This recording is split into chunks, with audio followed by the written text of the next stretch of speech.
Good morning. Thank you guys for coming on and being here. Let's just start by can you explain what Precise Digital is? Maybe Michael, that you'd be the best person to start with that one.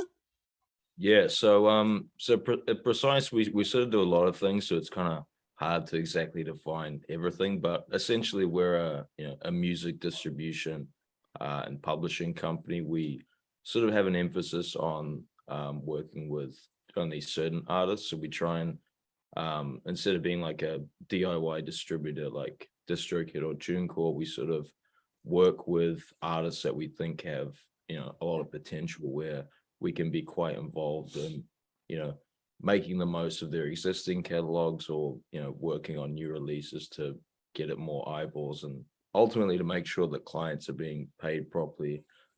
So in some ways we're sort of like a record label without tying people into long-term contracts and allowing artists to own all their music. No, I like that. So it sounds like you might not necessarily be after the biggest artists, but maybe the ones that have not as much recognized potential or haven't made the most of what they can do. Yeah, because particularly I think like what I've been working with Josh on lately is that there's so many amazing catalogs that were never digitized. So there's all these like albums that have been on CDs for years, but never were actually properly converted and then put up on streaming sites. And yeah, so we're always just sort of looking for opportunities where we can grow someone's existing business or set them up with something when they don't have any sort of official presence in the digital sphere. Yeah, and then Josh, this is where you come in, right? Because this is a something that's prevalent in Pacific artists that they don't have that digital platform. Yeah, definitely. Yeah, it's rewarding to see sort of Samoan artists that I grew up listening to, who have stopped recording CDs like 20 years ago and stopped making money from recording, like selling CDs. And now that we're able to push their music through Precise Digital, it's created like a comfortable revenue stream for some of the old school artists that we are representing on a digital level. So no, it's a blessing. Can you give some examples, Josh, of some of the people that you're representing? Some good ones here. Oh yeah, we've got Tiama'a, Benino, TFO. We do Daniel Ray Costello's catalog. We do Fiji. We do Victor J. Sip. We do like quite a broad spectrum of artists, like not just Samoan artists, but Polynesian artists. We work with a lot of artists in Africa as well. So we have sort of a division there.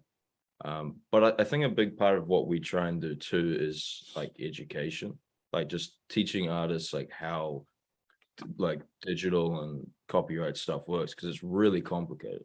I don't know how anyone themselves could even figure it out, because it's not easily found online. But I think if you give artists the right information, then they can sort of come to their own decision about things. And that's kind of what we always say, is that we don't want any situation where an artist isn't happy. And that's what we've been really good at, is keeping super close like relationships with all of our partners. It's more of like so they really feel like they're part of something, because we're actually living up to our end of the bargain and helping them out with everything pretty much. No, that's cool. Michael, could you kind of walk me through, say, an artist like Fiji? It's been around for decades, but a lot of his stuff is like what you could find on YouTube was just like crackly, grainy, lyrics over the top and some strange Asian username. Yeah, so like, can you kind of say how you'd approach that scenario? Yeah, so well, with Fiji, for example, I mean, we try and obviously work with the artists once we've got like an agreement set together, track down their albums, because a lot of these older artists didn't actually have copies of their old even though they're the artists, they don't have copies of their own. Like, believe it or not, it's a very common thing that we deal with.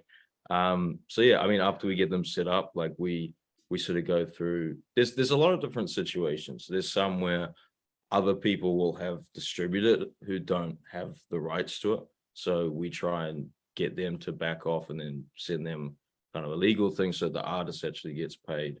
And then we allow the re-uploaded content to stay up because we're able to monetize it on behalf of the artist. So the views will sort of gradually go to the official version that we upload. And then, there's still that old crackly version that people have in their playlists. So we don't usually take down content like that because it actually works in the artist's favor having that up, because YouTube runs ads on it that they then pay to the rights holders. But yeah. Okay, but if you haven't kind of flagged them, right, then none of that revenue is going to the artist. Yeah, exactly. So that's kind of why with a lot of these, and that's kind of the reason I got into it in the first place, is because I saw there were all these like re-uploads on YouTube that weren't being monetized at all. And they had like millions of views from like in Daniel Ray's case, it was like someone uploaded like Dark Moon had like 3 million views. And YouTube won't pay you retroactively. It's only when that content goes up. But they have an automatic system that will go, like once gets ingested by someone, it goes back and retroactively scans all of it and then puts a claim on it. So, but we do obviously like manual reviews to make sure that nothing sort of slips through the cracks. And that's kind of where working with a more engaged company helps the artist too, because we sort of look for all those things that might have got missed by the bot. So Yeah. Wow, that's crazy. So there's no way for these artists to make back what they could have made on these like yeah, millions of views. that's so yeah, so the only time that they can get retroactively paid is for music publishing, but that's music publishing is a whole nother thing, which is like 20 times more complicated. But so for like a master recording, that there wouldn't have been, there's no way for them to get, it's only going forward that they get paid if they don't have this stuff sewn up and like properly done on YouTube, which is unfortunate because we've dealt with a lot of these situations where I know a few labels where there was like a 50 million view video that had never been monetized. And it's kind of a tough thing to say, yeah, like, I mean, we can't get you all that money because no money's generated if there's no claim on it. That's the thing. So YouTube won't run ads on it. But yeah. Wow. So do you guys have any idea, like, I'm not sure what the numbers work out for YouTube, but say you've got 1 million views, like how much money could an artist make from that? So yeah, obviously it really depends. The key things for like how YouTube sort of determines revenue, it's all based on the amount of ads that get played on it. So generally, like let's say we've got like an artist that has mainly streams in like Samoa, USA, Australia. Usually 1 million views works out to be about 5 NZ dollars. Oh, sorry, 5 NZ dollars per 1,000 views. So 1 million views would be about $5,000. That can be higher or lower. We can sometimes see it on the higher end of that. But yeah, so YouTube has increased their monetization platform a lot over the years. And it's gotten, I think there was kind of a presumption in the music industry before that you couldn't sort of make money off YouTube. But for a lot of particularly in the Pacifica community, YouTube is the biggest streaming platform. Like it's the main discovery vehicle for so much music. And it's, for most of our artists, it's their biggest revenue stream because of the accessibility. And that's just, yeah. And then they have this YouTube Music app as well, which they push a lot. But so there's basically like 5 different main pay sources from YouTube that a lot of people don't even know about. Like with YouTube Music, publishing, music videos, sound recordings, composite. It's a very nuanced platform compared to anywhere else. And that's why artists sort of need help with it, because to navigate and get that all tidy by their own is almost impossible. Yeah, and I'll bring you in here, Josh, because this is kind of where, like, maybe do you find Pacific artists just don't have that connection with how to monetize and how to put your stuff out there when they're making all the music, like the content's there, just they're not getting paid for it. 100%. I mean, that's how that's how I was connected to Michael. a year before last year, we've got a good mutual friend who connected us, and he was like, "Oh, I need to introduce you to this guy." But at the time, I was going through a lot of personal family issues with my mom having terminal cancer, and I just buried my mom, and then he connected me with Michael, and I so wasn't keen because he said he was a kid. And I'd been in the music industry for like 15 years, as a musician. And so I went out and I met Michael. I walked into the sushi bar and I just saw the shy ass kid. And I walked up to him and I said, "Are you Michael?" And he was looking at me like this, and he goes, "Yeah." So we sat down and we must have spoke for like an hour. And bro, this guy changed my life, because he showed me, like, he pretty much showed me there was a black hole in the Polynesian music industry, especially on YouTube. And he needed someone to connect, and I guess I was that person, to connect Michael to, all these specific artists, because in the Polynesian music scene, there's levels to it. You've got your top tier artists who do well on the mainstream thing, and then you've got the grassroots guys like Aniseto Falemoe, Moto Tasi. These are all guys that stopped recording like 10 years ago, and now they're making mega dollars on YouTube, thanks to this guy. And then that's pretty much it. And then from then until now, Michael's just been, very helpful to me. Like, he's actually, taught me a lot about the industry, and, I'm still learning now, just things that he, there's a team of 11 of us that this guy like continually teaches us on a day-to-day basis on how we can go ahead and, represent these people on a digital level. Wow. So are you like going through all your favorite playlists from back in the day and being like, Sorry, I wonder if they've been contacted? Like, it was like this. I grew up listening to like Sipso and Mr. T, and then I found myself remastering this stuff for digital. It's crazy. So, we just, it was like, man, Michael just goes, "Hey, we need to connect to these people." And I went, "Bro, these are my heroes." And then some of them I actually toured with, like Daniel Ray Costello, Fiji, as a musician. So I just went, just bring them in. And then, that's how we're able to sort of represent them. Because I think a key part too about like why our business has succeeded is because we only work with people where we can say, okay, we're going to make you more money or like add value to what you're currently doing. So that's like, if someone had all this stuff together, we wouldn't be like, we can make you. We don't sort of we under promise and over deliver generally.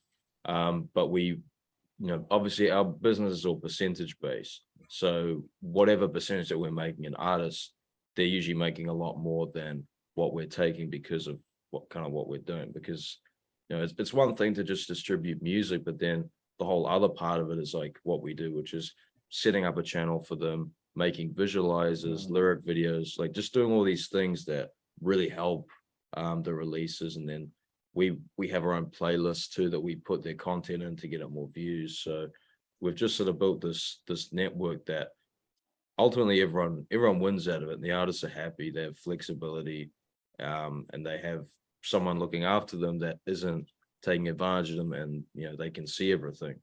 So there's full, because this industry is very, very shady. Like for a lot of people have taken advantage of this community for a while, and it's sad to see. But I'm glad that we're sort of trying to tidy everything up at the moment.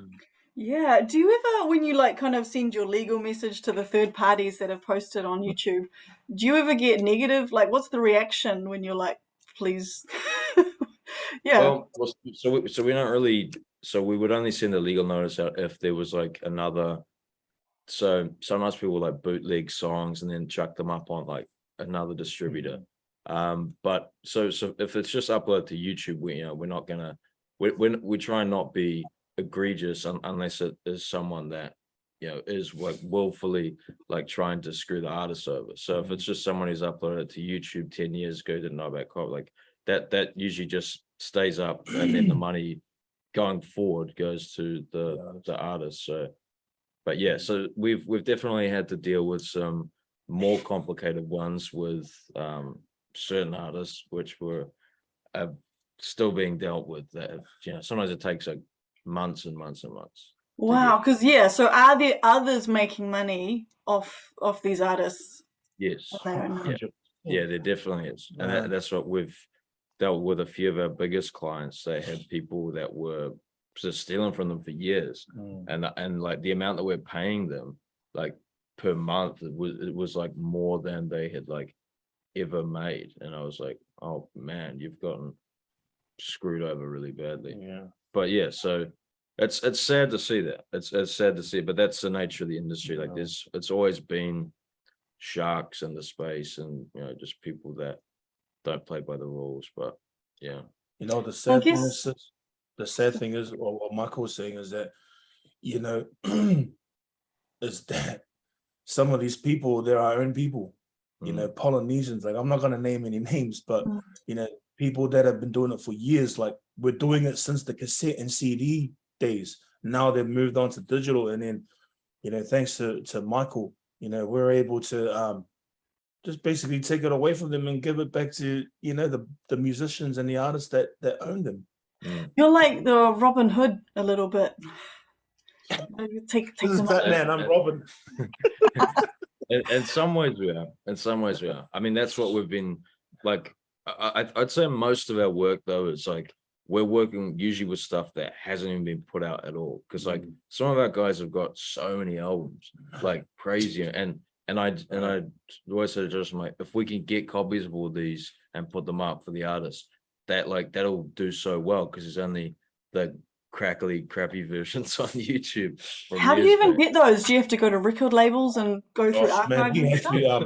Sis, we had to hit up the markets, those ones, look for the CDs, because a lot of these guys, like they'll have like 20 to 30 albums in their catalog, and then they'll only have like 10, and then we'd have to go and like hit up the aunties and uncles and go to the markets. And you know, sis, there's like, there are some bootlegging companies online that sell CDs as MP3 versions, so we had to go buy it off them and then distribute it officially, but we still haven't given them the notice to take it down. So bad it is. Yeah, so there's a few that we had to do that with. We're like, we have the artists signed to us. We talk to them like every day on Facebook and stuff, but they don't have copies of their older music. So I would definitely encourage any artist to keep like an archive of their music, and like just to have a copy of their legacy. Because surprisingly, a lot of artists don't have their own audio files. That's true, even like kind of more mainstream ones we work with, who play shows and stuff, and they don't have copies of their own music. Straight up. And I find it really odd.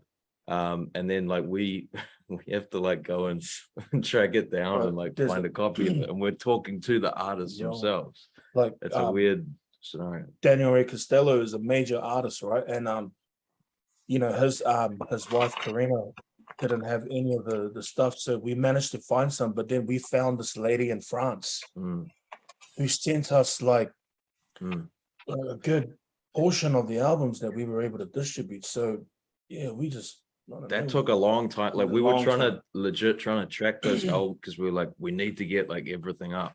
But it took us like, because we got Corona early on, so we did, but it took us a while to get all the albums. We only just got them in the last like 3 months. Finally, all of them. So because I think it's important to, like, not even from a money perspective or whatever, but for there to be like a complete catalog of all of this like really important like traditional music online. And that's part of the, like, because you know, Precise has a lot of different avenues of its business, and we only started doing the local stuff in the last like 2 years. But I think it's like that's our goal, is just to have a complete catalog of all of these recordings, from whether it's Solomon Islands, French Polynesia, Tonga, so we're just trying to, you know, track down like these kind of lost albums in a way, that have been and kind of forgotten about, but people still, like, when they go up, it's like, oh, I remember that song like from back when I was a kid or whatever. And Wow, that's you guys more, are kind of working like a digital archive, like Yeah, creating yeah, that historical document. yeah, But yeah. the other thing too, sister, I just want to mention is that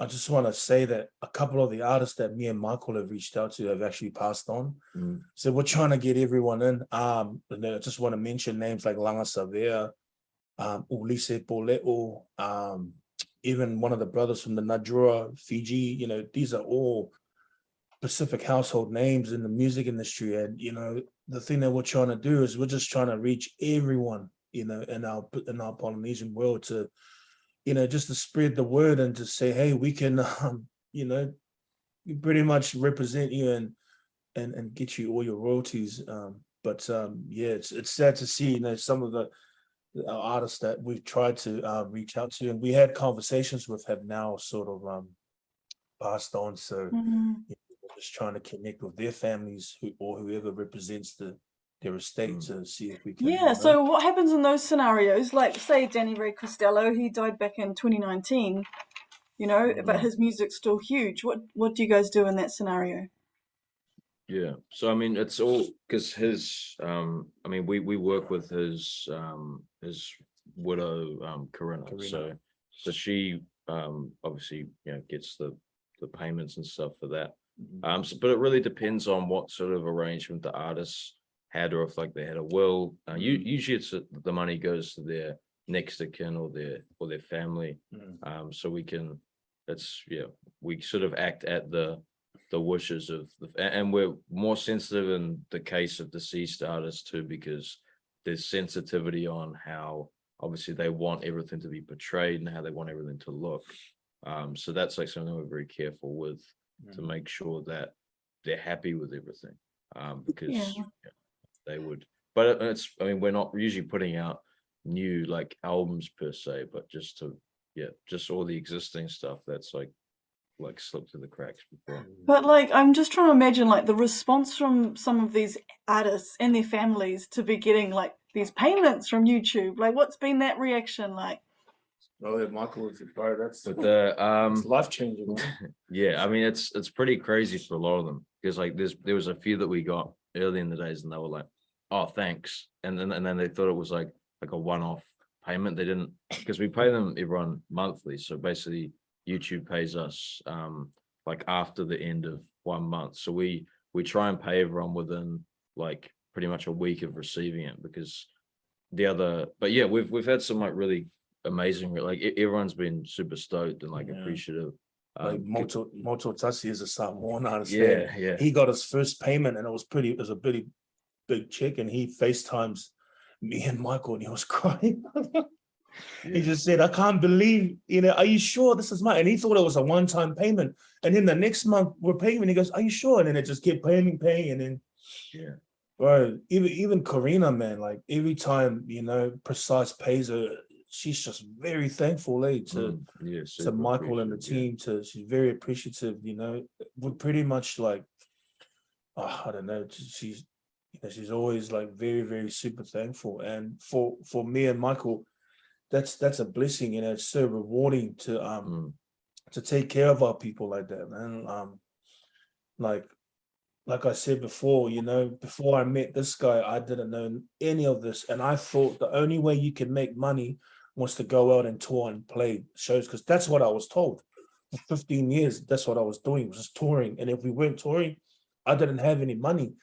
And so when I sat down with the bro and he showed me that this is how you make money in the music industry, and he goes to me, the one liner that this guy says, and I'll always remember, is that he goes, his words were, Josh, there's more money in music now than there ever has been. And I was like, wow, okay. And then we're here now, so you know, because I think what we want to do too, and I think what a really cool middle ground that some of this is out of our control because it's with like Spotify and that, but it's creating a middle class of artists, like more of a less concentrated sort of how the money, because how Spotify generally works is it's paid out on like market share. So the ones like Drake, Taylor Swift are getting the majority of streaming payments, but more and more we're seeing a middle class and like a of artists who are able to make like, you know, just a comfortable living off their music. And that's like what we're trying to create, is like just more of a, yeah, a more even playing field where the money's like not all hogged up by big corporations. Yeah, no, I like that. Can you kind of give me a spectrum of how much the payments might be? Are we talking like It, 20 so dollars up to thousands, or what's the range? it really depends. So I mean, there's obviously some who, so I mean, we have some clients that make over $10,000 a month. We have some that make, you know, a lot that are within like the sort of $1,000 to $2,000 per month range. It's across the board, because so we have clients in all around the world. So we work with a really big label in like Slovenia, where they make a very large amount every month. So it depends, like all across the board. Well, Yeah. that's so cool. But can you imagine even 1 to 2 grand a month in the islands? That Oh my payment, gosh. you know? Honestly, it's just I honestly wish, you know, you could physically see, you know, we want to like just say like show you how, you know, how much and whatever, but you know, it's all, you know, private and stuff. But man, I don't even know how to explain it. It Yeah. must be a buzz though, like you guys have been the agent for that to Yeah. happen. No. And that it makes me really happy too, like knowing that, yeah, just for these people, because obviously like Josh has kind of explained to me like how, because obviously the currency is very different there, and like, you know, I'm sure 2 grand or whatever goes It much doubles. longer of a way than it would here, you know. So, but it's really cool because like a lot of these guys are probably doing like really well for themselves, Yeah, and man. making like more than probably what like The politicians are getting there. yeah. No, honestly, so it's like there's a few that are probably making more than the politicians are making, and that's really cool, just from like, you know, something that they weren't getting anything of before. So it's always cool to, it makes me happy to see like reactions like that, because I feel like we're doing something, you know, positive for the community, and actually, you know, helping these guys, which is good. Yeah, no, I love that. Now we've got to wrap up soon because I'm on the cheap version of Zoom. But I think the thing we haven't discussed is some of the artists now with their newfound income are finding Mm. it an inspiration to make new content. Is that right? Yeah, definitely. I mean, that's kind of like what we want to obviously push, is that for the artists to reinvest in themselves, and to use that money to up their production, or like, you know, get better video equipment. studio gear. Yeah, yeah, not good studio gear. Yeah, that's what we want them to do, because I know that if they invest in themselves, they will, you know, it'll come back like tenfold if they so do it right. But you know, it depends on the artist. Like there's some that don't do that, there's some that do. So it really depends. There's some who are like super driven, and there's some that are like, you know, leave it as whatever. So it's all down to the people. Yeah, awesome. And final words from you, Josh? Nah, oh, man, it's no, it's honestly, I never, you know, tell Michael, you know, I never tell him, you know, of a good job he's doing. You know, I just want to thank this guy for even like thinking about the Polynesian community, because I'm telling you now, you know, in our industry, we've had people that sharks pretty much, that our own people who just like to rip us off, but then we got this white guy come along, and you know, who's got a really big heart to help out our community, and I've seen it with my own eyes. And no, I just want to thank this guy Michael for all these opportunities that he's given our people, and also just want to say that it's a blessing and it's such a reward to be able to bless our own artists. You know, I reckon over the past 2 years, we've pretty much, you know, gained their trust and their loyalty, and you know, we've built such a good relationship with a lot of our artists, and yeah, that's it. I'm just thankful right now. This, you know, that was, you know, I'm just thankful. And what about you, Brian? Yeah, I think it's been an awesome journey to be working with these artists like locally. It's a super, it's a very beautiful culture that I've come to like admire a lot. Just how generous and like thankful a lot of people are. It's really awesome because you don't see that in a lot of other with a lot of other artists that we work with, but like just locally, the response has been really good. People are genuine, and yeah, so we're looking forward to continuing to grow. We've been just like we obviously still have more work we want to do within the local market, but then there's we're thinking of there's lots of opportunities in Asia, in Africa, just with underrepresented communities and catalogs where there's like really good streaming consumption, but there just hasn't been someone properly representing that content. So yeah, we're super excited for the future, and we want to keep we've just been investing a lot in our own technology so that artists have a really good dashboard and a way to see everything. So we've tried to invest in all this technology before but before we've really taken it like to the next level so that we can keep up with everything. Super excited for the future, and looking forward to see what's to come. Awesome. Hey, thanks so much, you guys. I've really enjoyed talking to both of you, and I really love what you guys are doing. So thanks so much, and please keep it up. I want you to make sure you get everyone on board. I don't want anyone to be missing out. Yeah, I appreciate it. So yeah, like I said, if anyone wants to reach out to us, we can take a look at their stuff. We do obviously have a threshold on who we take, just so that we can actually deliver on our services. But yeah, I appreciate you interviewing us. It's been cool. Yeah, sure. All right, guys, you take care. All right. Appreciate it. See you later.